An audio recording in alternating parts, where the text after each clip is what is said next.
open up that Crystal Pepsi and get comfortable. This is Dope Nostalgia.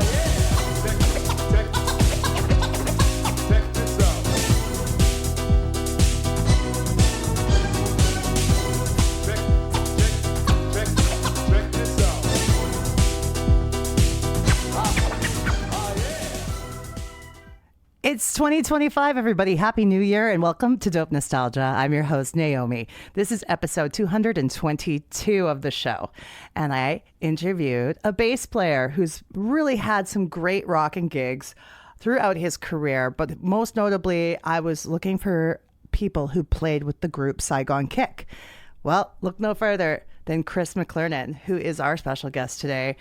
He's also the bassist in Cold Sweat and has done so much other work. He has his own production company. Check it out. I'm going to give you a little bit of background information now on Chris.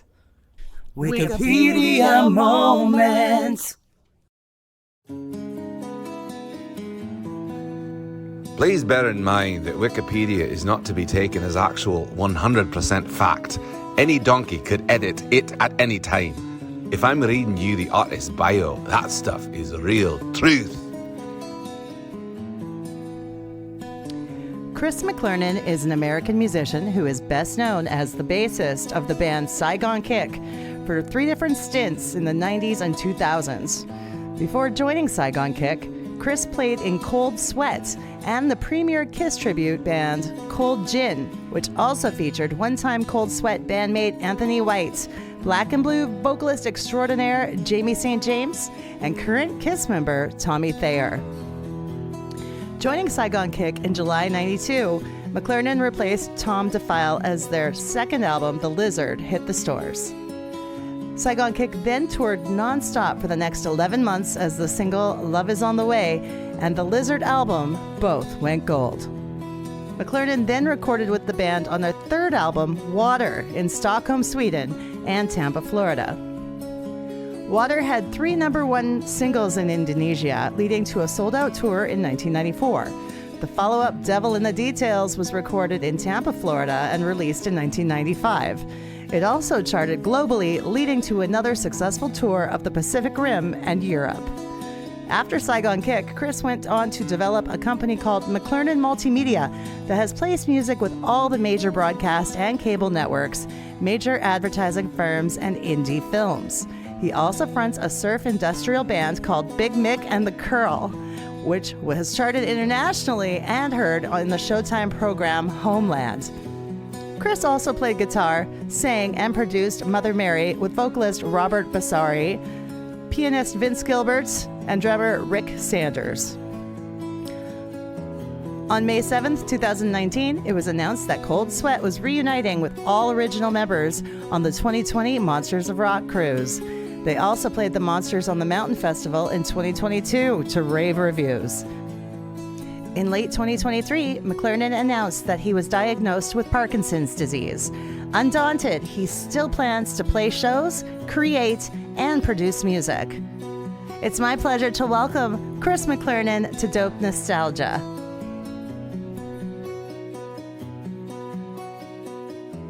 How you doing? I'm great. Thank you for spending the time with me today. Glad to be here. Thank you for having me. Chris, welcome to Dope Nostalgia.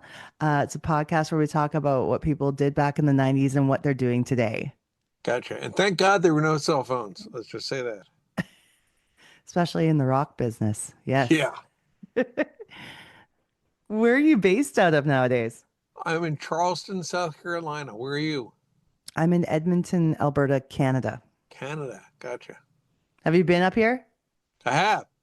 It has been a long time, but I have. My son was just there last summer on a tour. So he has followed into my footsteps as a musician, despite my warnings. But, you know, what can you do? He loves it.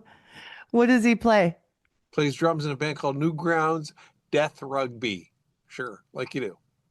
Yeah, I love that. How did your journey in music begin? And were your parents musical? No. My parents played the radio. That's about it. I started very young. My earliest memory is jumping up and down on a bed, being my godmother holding my hand, singing Beatles songs. So that's young. But I didn't start playing guitar till fourth grade at Catholic school, and it really didn't seem like much fun until the Beatles returned and I saw Hard Day's Night, and boy, that looked like a lot of fun. So I was like, all right, I got to pull the guitar out of the closet here. So I took money for my 13th birthday and got it repaired, and bought a Beatles songbook and just started. And here I am. How did the guitar turn into the bass? That was just flat out economics, because Mm. I moved to LA in '85, and it was the height of Paul Gilbert and Joey Tafoya and all the shredders. And I just walked in going, I can't, it's just not how I play. I can't compete with this. Mhm. So Anthony, the drummer in Cold Sweat, said, look, dude, you play bass on all our demos and it sounds great. Just switch. And I thought, I worked so hard to be a guitar player. But then my father said, look, you're going to double your chances of making it. Mm-hmm. And he was right. Got signed within 7 months. Have you, do you feel as passionate about playing bass as you did guitar?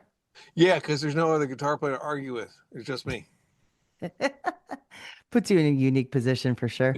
It does. Well, because, I figured out early on, it's kind of like singing and dancing. Like drumming is dancing and guitar playing is singing. But if you're Hmm. playing the bass, you're doing both. So I was always okay with that. And plus, there's only typically one of us in a band, Hmm.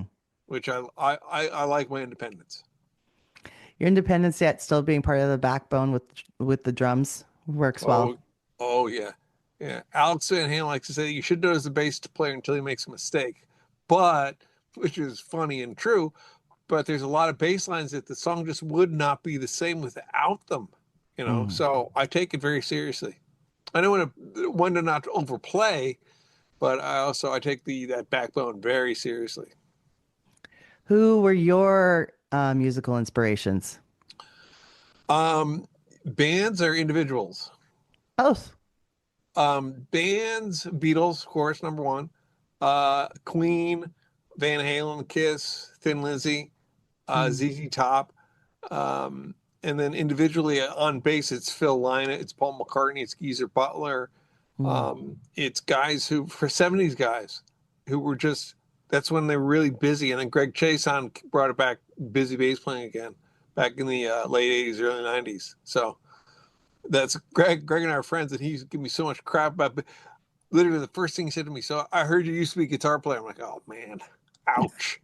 The bassist never wants to hear that. No, no. Eddie was right, so double whammy. But at least I could hang. I worked hard at it. I Mm. applied the same ethic at it, and I'd ask him for help.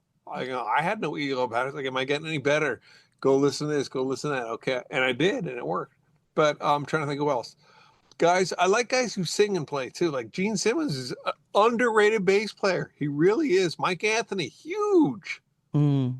I mean, these are guys that, if you take them out, I always make fun of people when I say bass player doesn't matter. Well, first of all, there's a bass control on the stereo, so we're pretty important there. And second of all, I can't imagine the Police without Sting.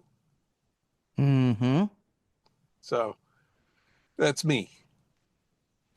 Now, how did you score the role as the bassist for Saigon Kick? And how did the band embrace you when you came into the fold to tour for the Lizard? It was a friend of mine named John Germanario worked at Mercury Records. And John called me actually on a Monday and said, "Hey, Saigon Kick just fired their bass player. Here's the info you need to get your stuff to them." So Saigon Kick and Skid Row at that point were my favorite bands, current bands. Mm. And I had an advanced copy of The Lizard, so I'd been listening to it for 3-4 months already. So my deck was stacked coming in because they said Yeah. we will play both records, and I'm sure they were thinking, yeah, there's no way this guy's going to pull this off. But too late. I was a fan, and then I came in, and of course there's a usual amount of hazing, but they were great right off because I walked in and I heard them sound like the band. They sounded like they were supposed to sound, so I was really excited about it. And they were just glad to have somebody who came in and just could sing, because I guess Tom didn't sing he didn't sing very much, Mm. and they were excited about that. And I liked everything they liked, meaning I remember Jason Bieler saying to me, "You said Beatles in your letter to us, and that was enough right there. Just don't." And then Queen was like, "You were in." I found I used to be in fronting a band, how difficult it was to find people who could sing and play, or Oh like yeah, harmonize is the most important part there, but it yeah. was very difficult. Oh yeah. Anyone can yell out riot vocals, but yeah, be able to pick out a harmony and then sing multiples. Like, well, you want that one, you want this one, because Mm-hmm. mine were usually the really high ones. But I didn't. When I got into Saigon Kick, it seemed like I would double vocals where they dropped out on the record. So I had to imitate Jason or Matt to kind of fill that spot in. Because if I sang the Michael Anthony kind of stuff, it got too shrieky. It didn't sound Yeah, right in Saigon Kick. So it was a matter. But in Cold Sweat, it did and does. yeah, yeah. Oh, I want to get to talking about them too because I know you guys did the Monsters of Rock We cruise, did. correct? Yeah, we'll get to that too because that was Okay. really exciting to me. Did you feel the impact of the grunge era with the music you were trying to make at that time? Uh, I've talked to a buddy of mine with this a lot, and Hmm. I don't think I did. Hmm. Now, because I jumped from Cold Sweat to Saigon Kick, so it was kind of I had this weird immunity. Hmm. But what I think happened with that was how far was it going to go? I mean, people love to make fun of hair bands. Yeah, you try playing a Vito Bratta solo. There was only so much you could do, and the bar had been raised so high with the way you looked, the way you sounded, the way that the clothes, and then the playing. And I think they just kind of ran out of good songs. So the ones with good songs hung around. And then the Hmm. grunge guys came in and go, well, we don't want to dress like that. We don't want to play like that. And we can't play like that. So we're going to do the exact opposite. We're just going to strip it down and walk in with stuff from Salvation Army because we can't afford $400 pants. What are you kidding me? And Nirvana proved it. The songs were great. I loved that record when it came out. But it was definitely, what are you doing? Kind of like a turncoat. Yeah, but it's good, man. It's songs are songs. Hmm. Good ones are good ones. And the top four, when I think about that, would be Nirvana, Alice in Chains, Soundgarden, Pearl Jam. I Yep. found they were all distinctly different from one another. Yeah. Yeah. My favorite's Alice in Chains. Yep. Yeah. And it just, I thought Lane Staley, and I love the other ones you just mentioned. Hmm. Like everyone loves Chris Cornell, but I love Lane Staley. He's just fantastic. Just really, I hate the fact these guys are gone, but I they gave us brutal. something before they left. Yeah, they sure left us nice things to remember, a legacy. Yep. Indonesia embraced their band in the mid 90s, Saigon Kick, Sure and did. many other international countries. So what was the US like to tour in comparison to going international? Phil and I worked in a video store, so we'd come back from playing the international shows and just look at each other and go, we have a bodyguard in Indonesia, right? Yeah. While we're doing the vacuuming up and closing for the night. And he'd go, yeah, and then flick the thing back on, boom. We sold out the same place Metallica did, right? Yeah, we did. It was definitely, thank God we were 21 years old because I think our fragile little egos would have been crushed. Hmm. It's hard to go from walking out in front of 20,000 people and raising your hands up going like this and they all do it right back to you and then come home and someone's yelling at you because Schindler's List isn't on the list of upcoming releases and they want to watch it now. Just Hmm. ugh. But what are you gonna do? At That's least you're frustrating. popular somewhere. Yeah. But which countries were you able to see? And when you were on tour, did you actually get to take in the experience of being there, or was it just go, go, go? Sometimes it was go, go, go. I remember going to France and Jason and I did a press tour and this is in Saigon for Devil Details. And we got to see a lot, but we also made a point of going and seeing a lot if we could, because we didn't have bad habits. So we get up early and I remember being in Hong Kong and Jason saying, you're not going to believe this. You got to come out and just, I know you're tired, but come on. So I went out there and could not believe what the Kowloon Harbor looked like. It was just amazing to me. And if I'd been staying in bed hungover, I wouldn't have gone out. So, and this was like the same thing, Cold Sweat. We would go out. We were just playing in Gallenberg, and it's definitely kind of a Myrtle Beach in the mountains kind of thing. very, very touristy, very Ripley's Believe It or Not museum and putt-putt golf are right next to each other, combined with, take your picture as a frontier gunslinger. And so I was like, well, what's this going to be like? So I just got out and went out and checked it out, and it was beautiful. Loved it. Fantastic. That's amazing that you had that experience. I love that. Yeah, and my son is doing the same thing. So he's getting out and he's finding the local food, which ones he likes. Like in South Carolina, there's not a big market for Philly cheesesteaks, believe it or not. So to have him go up in Philadelphia and get them, he couldn't believe it. I was like, yeah, go find in Chicago too. He couldn't believe the deep dish pizzas and the cheesecakes and all. I think he was just losing his mind. I've been to Chicago a lot lately, and whatever they can call a deep dish pizza here in Edmonton cannot even compare to that. Oh no. Chicago has it. I love Luminati's because they'll ship it to you. That's Yeah? even better. Oh yeah. It is Oh. not cheap, but it's like one of those special things, just go out and just get it to have it. Mm-hmm. Oh, that's amazing. And those Italian beef sandwiches too down there in Chicago. Oh, yeah, it was at the place there's one by Wrigleyville that's amazing. I Yeah. want to say it's Al's, maybe Al's Chicago style beef. Oh, just get it a little bit wet, don't soak it, and just go. Exactly. Ah, perfect. Yep. What are some of your favorite memories of being a part of Saigon Kick? A lot of them, going out and just meeting the guys, because I figured them out in about 5 minutes. Like, okay, they like frozen yogurt, they like silly jokes, and they like SCTV and Saturday Night Live. So I was like in on that. But the really cool stuff was things that, like, when Love Is on the Move was just starting to hit, and we were playing all these radio stations to promote it. And at one point, I think we played it 9 times in one day. And you're just going, wow, they are working us. But watching a record company just take the reins and go, okay, these guys got a hit, we're going to ram it home, and they did. So that was amazing. Getting a gold record on stage in Miami, and granted, Miami wasn't where I was from, but I understood what it meant for them and for me, because I've been busting my butt for 5-6 years out in Los Angeles. So to me, it didn't matter where I got my gold record. It could have been in Milwaukee. I didn't care. I got one. What shows did you enjoy visiting the most, like talk shows or wherever you performed? And who were some of your favorite hosts? There was a guy named Gurmit, Gurmit. He was a host of the show. It's the biggest show in Singapore, like the equivalent of their Saturday Night Live. But it was on 5 o'clock in the afternoon. He was hilarious. I liked him a lot. There was a French show where we played, but we had to sit there and wait until we were on. So we're kind of tucked away in this little corner and having to shut up and not, which of course is impossible for us.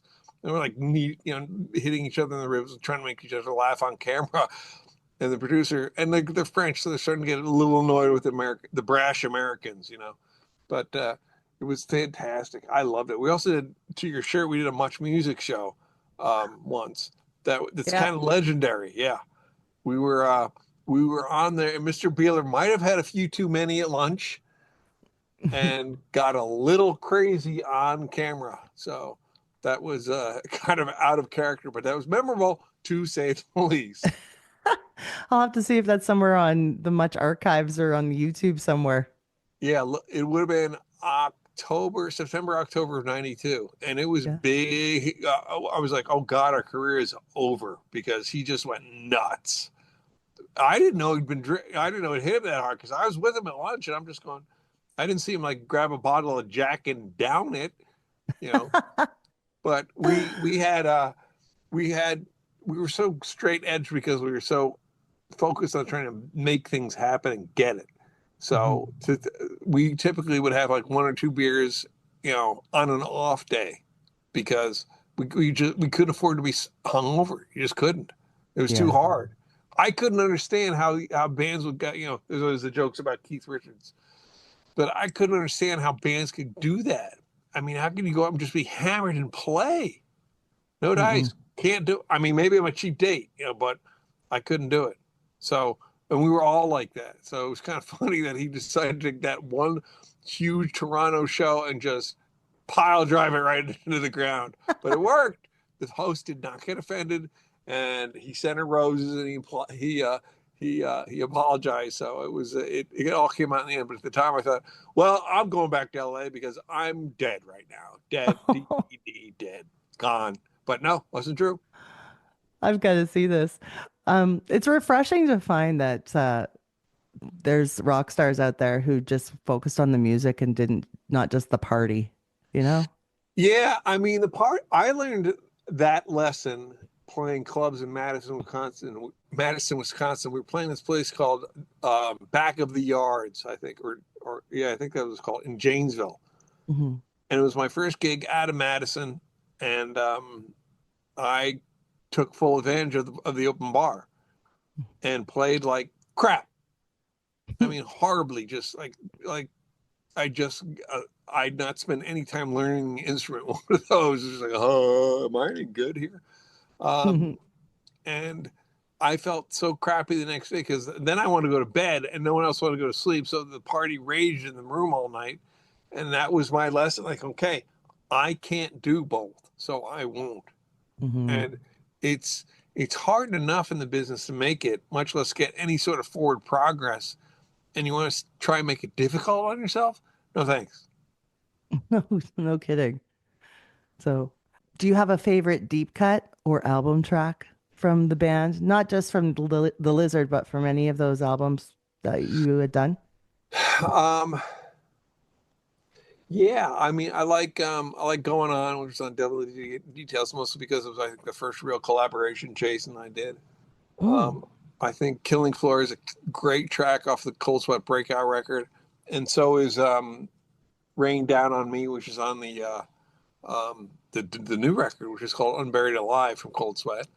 Let me see. I remember going to rehearsal, the very first rehearsal with Matt Kramer, and saying, "So what are we going to do?" And he goes, "Well, we're going to do everything except Chanel. We don't play Chanel." I was like, "Oh man, that's like my favorite. I want to play Chanel."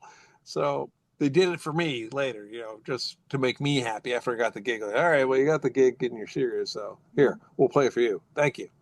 So those, I mean, I like Edgar off of Devil in the Details. I like The Way on Water because that one was live in the studio with Jason and I teaching Phil the song as we went along.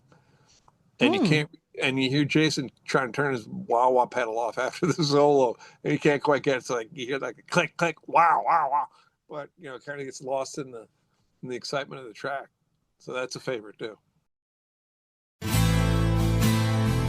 I sit alone on the pointless throne, hiding from the light, shadows create none.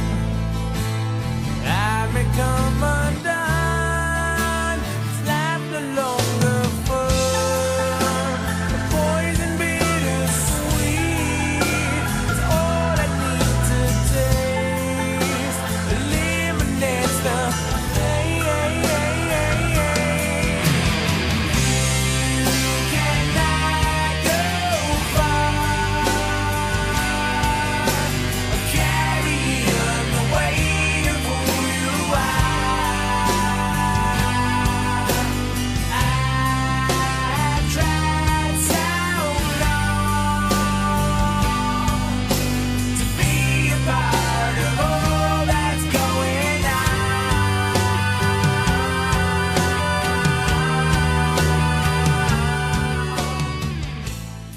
That's pretty cool detail that people might not know if they didn't No, hear it from you. I love sneaking that one in on them. Were you ever in the magazines like Metal Edge, Circus, any of those rock magazines?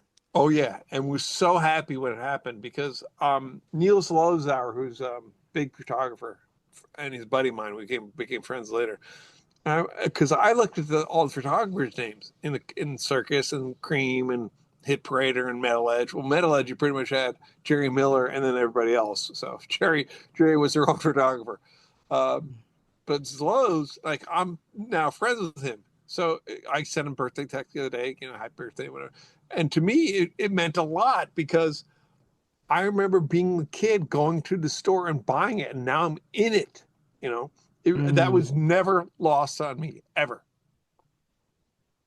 That's huge. I mean, yeah, I remember I was that kid too. I religiously every month got Metal Edge for sure. And if it Oh was yeah. like, and it depended to be like who was in Circus or Hit Parader, but I'd end up buying those as well. But that's fantastic that you had that opportunity. Oh yeah, and then also became friends with Jerry Miller too, who was so kind to, even when I was between bands, would make sure she put me in every issue somehow. Here's Chris hanging with Chuck Billy from Testament, you know, which is, and she found these combinations of people and put them together. But I was in the magazine all the time, and then I got in Saigon Kick, and we were in it even more. So it was great. I loved Metal Edge. It was a true fan magazine, I thought. And I don't know of any editor who is more involved Oh yeah, in I their totally agree. production. Yeah. Yep. And when my daughter was born, she sent us a big piggy bank for her. And, you know, I mean, she was incredible. She was so kind to me. Yeah. And all you ever hear is great things about her. Yeah. Yeah. But to your point, it was still killer to be in the magazine. I'm not going to lie. You know, I provided my half, that's for sure.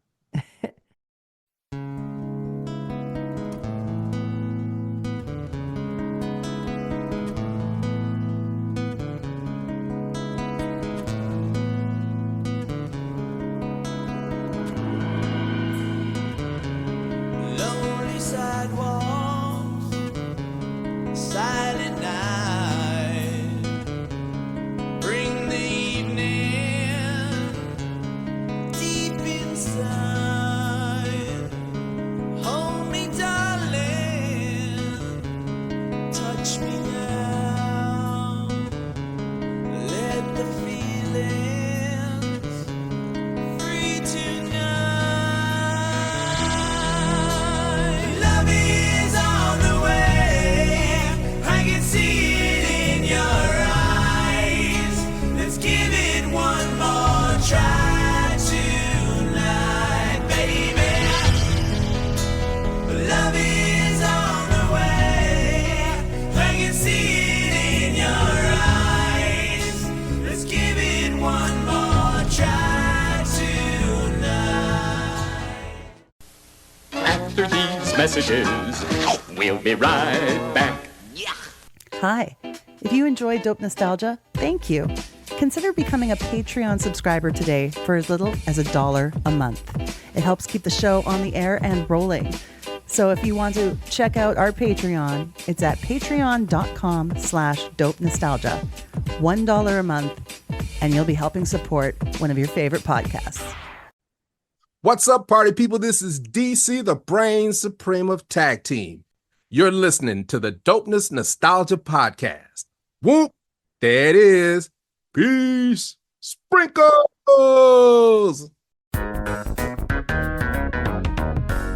Let's Watch Something is a casual movie review podcast starring Anthony. And Jack! Everyone loves hearing industry professionals talking about their craft. That's not us. We're just a couple of movie lovers Couple of nerds. talking about movies So come join us on Let's Watch Something. with Anthony and Jack. Anchor.fm/LWS. Or wherever you get your podcasts. Let's watch something. Let's watch something. Let's watch something. Let's watch something.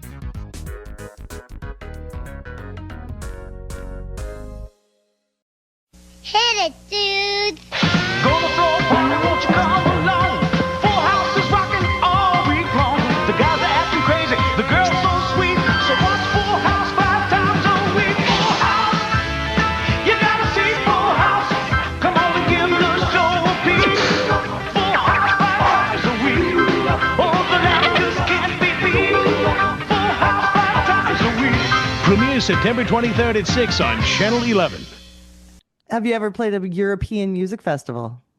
I have. I've played the most elaborate one, I guess would be the Super Rock in 1990 with the headliner was Whitesnake. So it's Whitesnake, Dio, Aerosmith, Poison, Vixen, The Front, and us. And we got on the gig because Faith No More got kicked off the gig. So there was a opening, and Wendy Dio, who was our manager, got us in. So that was 65 or 70,000 people. That was crazy. Loved it.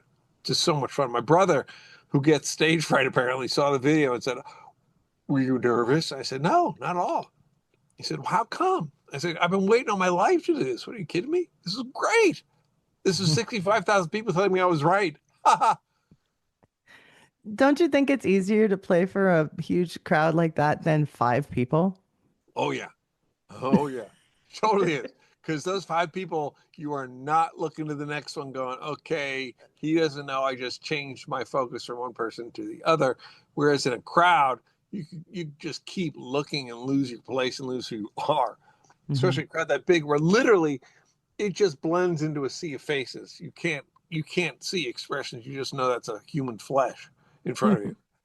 But yeah, we played a show in Daytona Beach on the Devil Tour or the Water Tour, one of the two. I think Devil. And it was pouring rain outside, and maybe, I'm not kidding, 11 people in the club, you know. So we went out there. We got in kind of a tiff with our guitar player Pete Dombrowski at the time, because he was like bummed out that there wasn't more people, so he couldn't get into it. And we did our show. So that was one of the few times I ever remember having to, reprimand someone in the band. Like, look, this is, it doesn't matter if we're playing for the bartender and their dog. Yeah. You've got to entertain. This is why they came. These 11 people will remember that show. We were at the show where there were 11 people there. Yeah, I was there. But yeah, I learned that again back in Madison, because there would be snowy nights where you would be playing for the bartender, his girlfriend, and their dog at the Cavalier Lounge in Madison, Wisconsin in February. And you're just like, well, we got 3 hours to go, boys. Keep it up. You can't beat that sort of experience. Well, A, it's practice, and B, you got to play like there's an A&R guy in front of you every time you play. Yeah. I've told my son that too. It's like, especially now with phones, you don't know who's going to post something and love you or hate you. It's like, you've got to make sure you really get on it. So, I mean, I like that sort of competition and scrutiny. I do well with it, but I know some people who don't. So, which is cool. That's what you have to do. But you're right. You never know who's going to be there. There's so many famous stories, of someone just wandering in going, who is this? Because, hey, it's a night off, whatever. I told Graham, he's a big Dave Grohl fan. I said, you could be playing DC and Dave is home and he just happens to wander in. And you'll meet him there and you guys will talk, and he's kind of looking at me like, yeah, right, whatever, old man. I'm going, trust me, it happens. So just always be ready to, it's the forum, play it. True. Now tell me about McLernon Multimedia. McLernon Multimedia is my catch-all term for I spread myself too thin. But really it's mostly so I can do kind of like my own records, but I can also produce Roy Cathy's band, The Fifth. I can do TV and film and advertising music. We were doing website design for a while. So I wanted to make sure if I was going to say multimedia, I had to be multimedia. But it's now more of a trading post for all the musical stuff, which I'll take, which is fine. I love it. It's fun to be able to go from recording a new Cold Sweat song to producing Roy's band to doing my own stuff, and back and forth, and not have to think, oh, I can only do this. So it helps. You're working with a bunch of other artists too? Yep. I'm working. Ron Keel has got RFK Media, and he has a guy in town here in Charleston named Aaron Fisher. And they're always throwing stuff at me like, hey, did you hear this? Hey, did you hear that? So it keeps you, between that and my kids, it keeps me aware of what's going on. So I don't feel like I'm crawling out of a hole like Rip Van Winkle.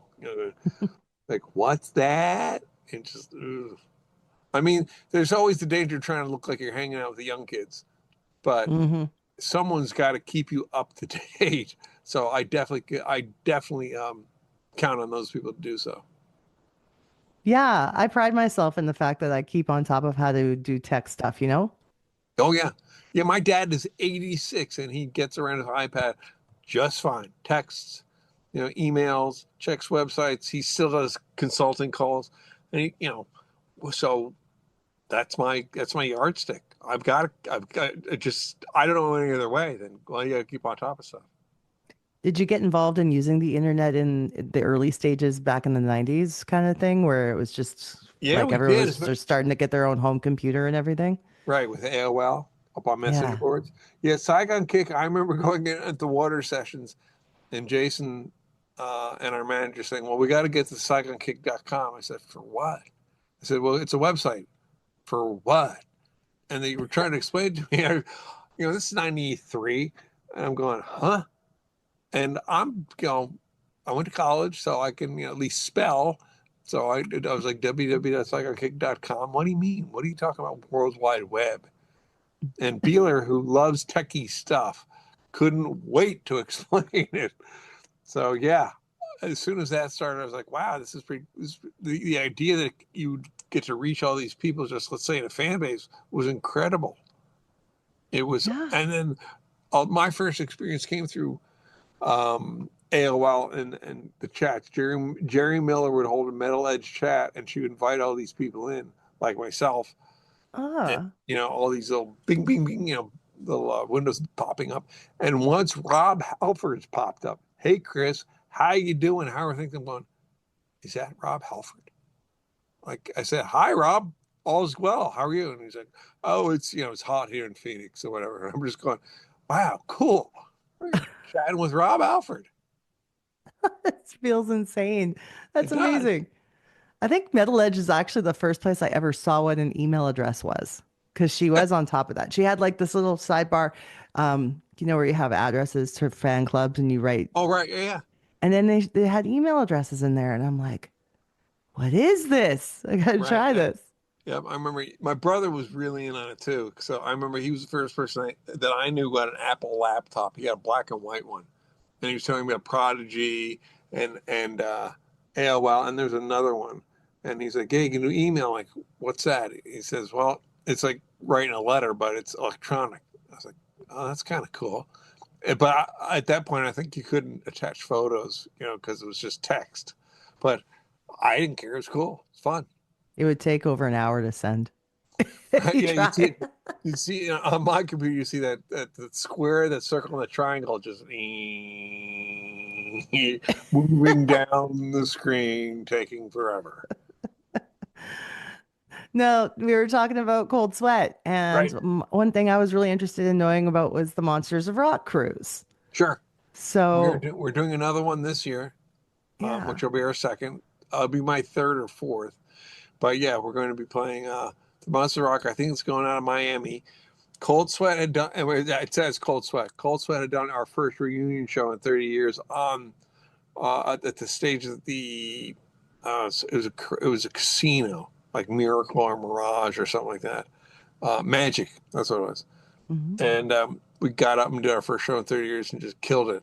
And it was so fun because it was a reminder for me. It's like, wow, we were a good band. Because back to your grunge question, Cold Sweat just fizzled out because of grunge. It wasn't like we got into some huge shouting match and you stole my boat. Yeah, well, you burned down my mansion. No, it wasn't anything like that. It's just kind of, it's like showing up in 1972 in bell bottoms and long hair and a mustache and just going, dude, this is a glam era. You should be dressed like Bowie. What's your problem? Yeah. So that was kind of lost in the shuffle in the fact that we could always play and sing. So the band was good. So I got reminded of that quickly, and that was fun because you don't know how it's going to go. You really don't. So we picked the song Love Struck in rehearsal and just said, all right, let's start here and see how it sounds. It sounded fantastic. So, okay, cool. We'll be fine. Dandy. Let's go. How much rehearsal did it take? We ran through the set. So let's say that took an hour. Let's say 2 hours. And then we had it. But we played so many shows. It was just right back to what we used to do. I didn't muscle memory. Yeah. Oh yeah. Yeah. Yep. So what's it like being on a cruise doing music? And also, are you a cruise fan? Do you like doing the ship thing, or do you like being on land better? How was it for you? Uh, Good question. When I got on the ship, I was like, I kind of had a pathological fear of ships. I think probably because, there's this thing called cellular memory where you can pass on an intense experience to a descendant. And I didn't like them, and my sister doesn't. Phil Verone doesn't. And it's all immigrant families who came over probably in the belly of a boat. Mm. So I got back on the boat and was like, well, what's this going to be like? But the fans were so cool and so respectful. And God, they had everything I ever did. Can you sign this? Look at it going, where did you find this? So that was cool. And they were never, it's not like you're eating and, hey, all drunk. Hey, I remember when. No. Everyone was really cool. And of course, the wives love it because, we get the big balcony cabins and it creates like gold. So it's hard to argue with. But as far as like getting on the boat, that was the most I'd ever been on any ship out. And it's just weird. You're looking out in the middle of the ocean, you're seeing Cuba and a water spout. And you're just going, wow. Got to say, this was not on my bingo card. You saw a water spout? So 2 of them. Yeah. Cool. Yeah. Oh, did you take any pictures? Oh, yeah. Yep. Oh, that's amazing. And if I didn't, that was the other thing that came out of the first cruise with Saigon. I met so many great photographers. I mean, and we just hit it off. So if I said, hey, can you send me a picture of, the water spout or this, did you get a shot of this in Cozumel? They'd be like, yeah, cool. Thank you. That's a added bonus. Did you get enough downtime to actually vacation? No, No. but I'm okay with that because my thought is, well, I'm the entertainment. I'm supposed to be there and be available and be ready and playing. Plus, I like playing. Anthony White and I used to go in and play all the time. So when we were in Cold Sweat and what I call looking for Roy Cathy, after Oni went to Lynch Mob, we had about 6 months where we had a lockdown rehearsal room. So we just went and played. And we play anything. Let's play side 1 Alice Cooper's Killer. Okay, go. Let's play side 2 of Rush's All the World the Stage. So we do all that stuff. And that's where we think that's one of the reasons why I think we became friends with Ed Van Halen was because he heard us every day doing that. And I didn't find out until about 5-6 years ago. That's what he and Alex used to do. He and Al used to go in and play entire records. So he probably heard us doing it and go, hey, man, you do what I do. So you're obviously a kindred spirit. Wow. That is very cool. Yeah, it was. No doubt. Now, how many basses do you own and do you have a favorite? I don't have many basses because basses for me are pretty much they're a tool. So, and I think basses, I also like a 4-string bass. So you throw any extra strings on it, I get confused and I hate it. It's kind of like, I kind of turn into Rain Man. No. But my favorite right now, it's a brand new Precision, and I tricked it out to match my jacket at the Monster on the Mountains because like a leopard skin pick guard, and it matched my jacket. But before that, and it'll go back to it, it's tricked out to look like a Phil Lynott space out of Thin Lizzy. So, Oh, very cool.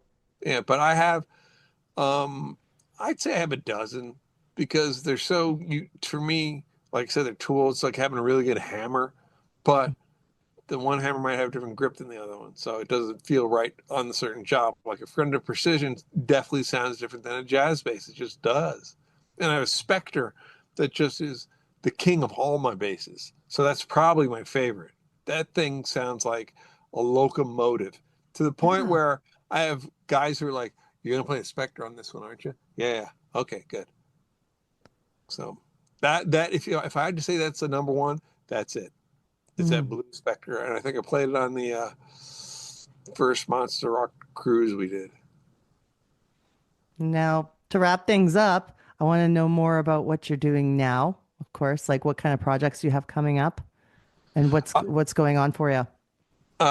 Coming up, I have, I'm in the middle of doing the 5th record, which is at the moment called We Are One as the title track. And then Roy Cathy is doing a solo record, and I've been tapped to do that as well. It's kind of cheating because I know what he does, so that helps. And Cold Sweat is putting out a single. I was just talking to Eric Gammons about that yesterday. We got to get Mark to come in and play a few bits and get Anthony to sing on it. And we can do all stuff via the net where we have, let's say we send Ant, it sounds like a karaoke track. We just cut out his vocals and go, okay, sing, and then sing, send us back your track, and we just drop it in and go. So after those, I have a band called Canal. And I did 1 record, and the second one is done, written, ready to go. I just have to record a couple of saxophone parts, believe it or not. Hey, I love that. Yeah, it's amazing because it's very Thin Lizzy based, is this band. But we did a couple of gigs around town where we brought out the saxophone player, and we did Pink Floyd stuff too, where we had saxophones on Shine On and on Money. And people lose their mind when someone plays a saxophone. I don't know if it's just incongruous because it's with a rock band or it's just such a different sound, but they love it. So I couldn't resist. So there's 2 songs with sax on this one. Then I'm finishing up my 5th surf record, which is all surf instrumental. And then there's behind that, I think is probably the 3rd Canal record, which is halfway written. And that is a concept record about it's like a Western ghost story. So, but a guy who gets, he's wrongly accused of murder. He gets executed. But when they hang him, they just find nothing underneath the gallows because he's changed forms. So that's, so now I've got to go back and make all these songs fit the music and the music fit the songs because I didn't realize it was going to be hard. Queensrÿche, Operation Mindcrime. I can do this.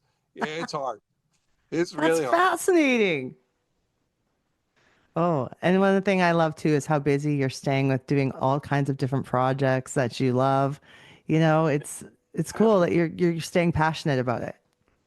Yeah, well, I mean, I remember reading stuff about Picasso. I'm not comparing myself at all, but he stayed busy until he died. I mean, you have to. I can't think of being any other way. And it doesn't mean I have to come up with something. I also learned that I don't have to come up with something every day. There are batteries that need to be recharged in my head. You know? So, okay, cool. But I remember reading something like John Cleese where he said, if I don't learn something new every day, I kind of feel like it's been wasted. So, and I'm the same way. And I don't care if it's something really small or something like some new way to cut a steak or something. I'm up for it. Let's go. Something new. Chris, you're fantastic. I'm really grateful to have had the chance to talk to you. Thank you. It was nice to be here.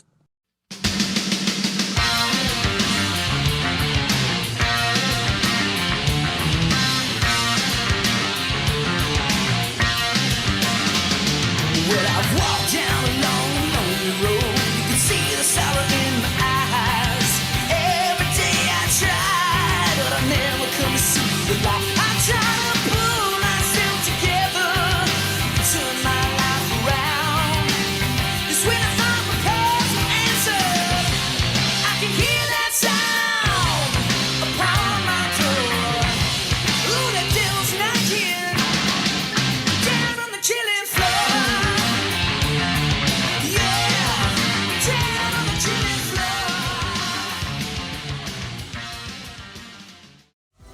Social media, yeah, we've got it. Send us an email, dopenostalgiapodcast@gmail.com. Twitter, Nostalgia Dope. Or on Insta, dope_nostalgia. This podcast is licensed by SOCAN because we believe that artists should be paid for their work. Hey friends. I kind of miss getting those messages on my answering machine like we used to back in the day. What I'd really love is to hear from you, the listeners of Dope Nostalgia. This is your chance to be on the show, giving feedback, telling us what you love, what you hate, and who you'd like to see more of. Call us at our new toll-free number, 1-888-741-9192. Leave us some feedback. Your message could be played on the show. So give us a call, 1-888-741-9192. 9192, toll free.